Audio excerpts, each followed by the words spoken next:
প্রিয় শিক্ষার্থী বন্ধুরা, খুব গুরুত্বপূর্ণ একটি প্রশ্ন। 1521 বর্গমূল কত? সপ্তম শ্রেণীতে এটা আছে। এছাড়াও চাকরি পরীক্ষায় খুবই গুরুত্বপূর্ণ। তো এখানে আমাদের 1521 বর্গমূলটা আমরা মৌলিক উৎপাদকের মাধ্যমে বের করব, তো গুণনীয়কের মাধ্যমে বের করব। তো 1521 আছে, তো এটাকে আমরা মৌলিক সংখ্যা যেমন 2, 3, 5, হ্যাঁ, 7 এই ধরনের সংখ্যা দিয়ে ভাগ করতে থাকবো।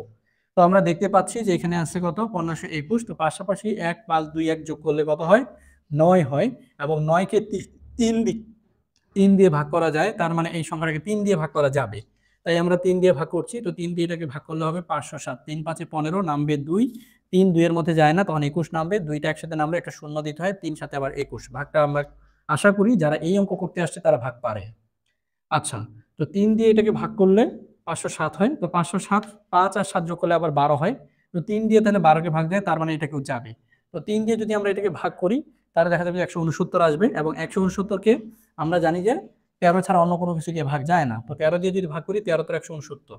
তারপর আমরা কি লিখবো? এই যে 1521কে ভেঙেই তো সাইডের গুলো বের হয়েছে। তাই 1521 সমান সমান আমরা এই গুণনীয়কগুলো এখানে লিখে রাখবো এবং প্রত্যেক জোড়াটাকে আমরা ব্র্যাকেটের মধ্যে নিয়ে আসবো।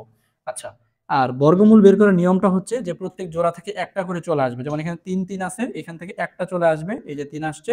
এখানে 13 13 আছে, এখানে 13 আসছে, তাই 3 আর 13 গুণ করলে 39। তাই এই 39টা হইতেছে কি, এই যে সংখ্যাটা 1521 এটার বর্গমূল। তাহলে 39, হ্যাঁ, 39-এর উপর যদি স্কোয়ার দিই তাহলে হবে 1521।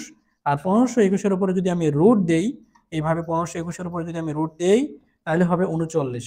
তাহলে 39-এর বর্গ 1521, 1521-এর বর্গমূল 39। ধন্যবাদ বন্ধুরা। এবার আমরা ভাগ প্রক্রিয়ায় করব সেম অঙ্কটাই কিভাবে আমরা বর্গমূল নির্ণয় করতে পারি। তো সেক্ষেত্রে আমাদের নিয়ম হচ্ছে যে ডান দিক থেকে জোড়া জোড়া করে ফেলতে হবে। তো 21-এর উপর এই জন্য আমরা টান দিয়ে ফেলছি, হ্যাঁ, এবং 15-এর উপরে দিয়েছি। এখন আমাদের নিয়মটা হচ্ছে যে প্রথম যে জোড়াটা আছে 15, তো 15 এর আগে কোন সংখ্যাটা পূর্ণবর্গ সেটাই আমাদেরকে নিতে হবে। তো আমরা এখানে দেখি, 1 স্কোয়ার 1, 2 স্কোয়ার হচ্ছে 4, হ্যাঁ, আবার 3 স্কোয়ার হচ্ছে 9, 4 স্কোয়ার 16। এখন 16 কি আমাদের এখানে আছে? 16 তো এখানে নাই, তাহলে আছে কত? আছে আমাদের 9। তাহলে আমরা এই জন্য 3 নিব। তাহলে 3 স্কোয়ার হচ্ছে 9 হয়, 15-র আগে পূর্ণবর্গ সংখ্যা হচ্ছে 9, যে কারণে আমরা 9 নিব, তাই আমরা 3 নিয়েছি। তাহলে 3 স্কোয়ারে 9 হয়, তাই আমরা 9 বসিয়েছি। তো 15 থেকে 9 গেলে 6। আর একটা নিয়ম হচ্ছে যে এটা জোড়ায় জোড়ায় নামবে, তাহলে এখন 21 নামবে। আচ্ছা, এখন আরেকটা রুলস হচ্ছে যে এখানে যে বর্গ সংখ্যাটা আসবে, পূর্ণ বর্গ, যে বর্গমূলটা আসবে, তার ডাবল নিতে হবে এই জায়গায়। তো 3-এর ডাবল হচ্ছে কত? 6। এখন নিয়মটা হলো, গুরুত্বপূর্ণ নিয়মটা এই জায়গায়। এখন এখানে এমন একটি সংখ্যা আমাদেরকে নিতে হবে যেই সংখ্যা দিয়ে আবার নিচে আমরা গুণ দিব। যেমন এখানে আছে 69, আমরা যদি এখানে 9 নিই, এখানে তো কিছু ছিল না আগে থেকে, তাই না? আমরা শুধু 3-এর ডাবল 6 নিয়েছিলাম। তো এখন 3-এর ডাবল 6 নিয়েছি, এখন আমাদেরকে এখানে এমন একটা সংখ্যা বসাতে হবে, সেম সংখ্যাটা নিচে বসায় গুণ করে গুণফলটা আমাদের এটার সাথে মিলতে হবে। তো আমি হিসাব নিকাশ করে দেখেছি যে যদি আমরা এখানে 9 দিই এবং 9 দিয়ে গুণ করি, তাহলে আমাদের 621 হয়। তো এই জন্য আমি এখানে কি নিয়েছি? 9 নিয়েছি। আপনারা চাইলে এখানে 7 নিয়ে, এখানে 7 নিয়ে গুণ করে দেখবেন মিলে কিনা। এখানে 8 নিয়ে, এখানে 8 নিয়ে গুণ করে দেখবেন মিলে কিনা। এখানে 6 নিয়ে, এখানে 6 নিয়ে দেখবেন মিলে কিনা। তাহলে যদি না মিলে, যেটা মিলবে সেটাই নিতে হবে। তো মনে রাখতে হবে, এখানে যেটা লিখবো সেম সংখ্যা নিচে লিখে গুণ করে ফলটা এটার সাথে মিলতে হবে। তো আমি দেখেছি যে 9 বসিয়ে এখানে মিলে যাচ্ছে, তাই এই 9টা আবার এখানেও তুলে দিতে হবে। আর এটাই হচ্ছে আমাদের নির্ণয় কাঙ্ক্ষিত যে বর্গমূল সেটা। তাহলে নির্ণয় বর্গমূল কত? 39।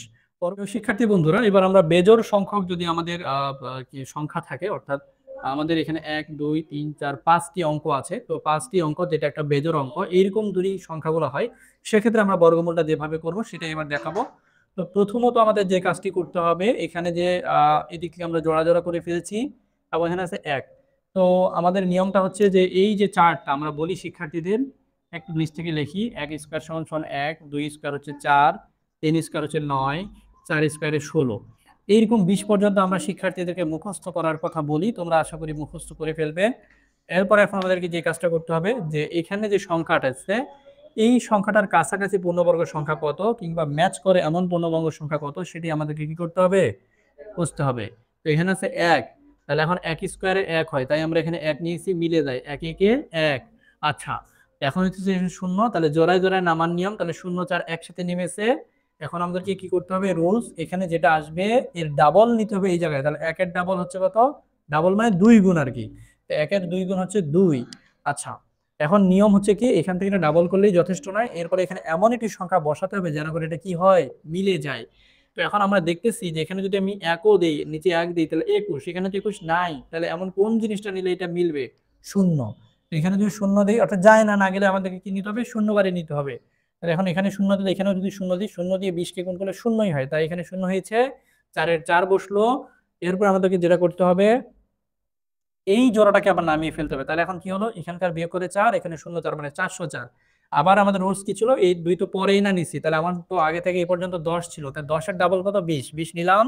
এরপর আমাদের নিয়ম হচ্ছে এখানে এমন একটি সংখ্যা এখানে পাশে বসাতে হবে, যে সংখ্যাটা নিচেও বসিয়ে গুণ করে যে রেজাল্ট আসবে এইটা এখানে মিলতে হবে। আচ্ছা, তো আমরা এইখানে গুণ করেছি যে 202 আর গুণ 2, তো এখানে 404 আসছে। এই 404টা আমাদের মিলে গেছে কি নিয়ে? 2 নেওয়ার কারণে, তাই আমরা এখানে 2 দিয়েছি। তাহলে এখানে 404 মিলতেছে কতবার নেওয়ার কারণে? 2 বার, তাই আমরা এই যে এখানে আবার 2টা দিয়ে দিব, তাহলে 404 মিলে গেল। তাহলে এটাই হচ্ছে 102, যেটা হচ্ছে 10404 এর বর্গমূল। আশা করি যে বুঝতে কোনো অসুবিধা নেই।